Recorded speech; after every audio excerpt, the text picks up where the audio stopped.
आक्रोश मराठी न्यूज, जनसामान्याचे हक्काचे व्यासपीठ।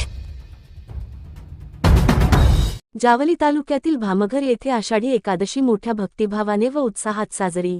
भामघर तालुका जावली, मुक्काम भामघर, पोस्ट गवडी तालुका जावली, जिल्हा सातारा येथे ग्रामस्थ मंडळाच्या संयुक्त विद्यमाने आषाढी एकादशी चा सण अत्यंत भक्तिमय वातावरणात आणि उत्साहात साजरा करण्यात आला। या शुभप्रसंगी गावातील महिला भगिनींसाठी विशेष धार्मिक व सांस्कृतिक कार्यक्रमांचे आयोजन करण्यात आले होते। महिलांनी भजन, अभंग गायन, फुगड्या आणि विविध पारंपरिक खेळांमध्ये मोठ्या उत्साहाने भाग घेतला। विठू माऊलीच्या जयघोषाने आणि टाळ मृदुंगाच्या गजराने संपूर्ण भामघर परिसर भक्तिरसात न्हाऊन निघाला होता। या सोहळ्यास भामघर व परिसरातील ग्रामस्थांनी मोठ्या संख्येने हजेरी लावून कार्यक्रमाचा आनंद घेतला। अशा उपक्रमांमुळे गावातील सामाजिक ऐक्य, सांस्कृतिक परंपरा आणि परस्परांमधील भक्तिभाव अधिक दृढ होण्यास मदत होते, अशी भावना या प्रसंगी उपस्थितांनी व्यक्त केली।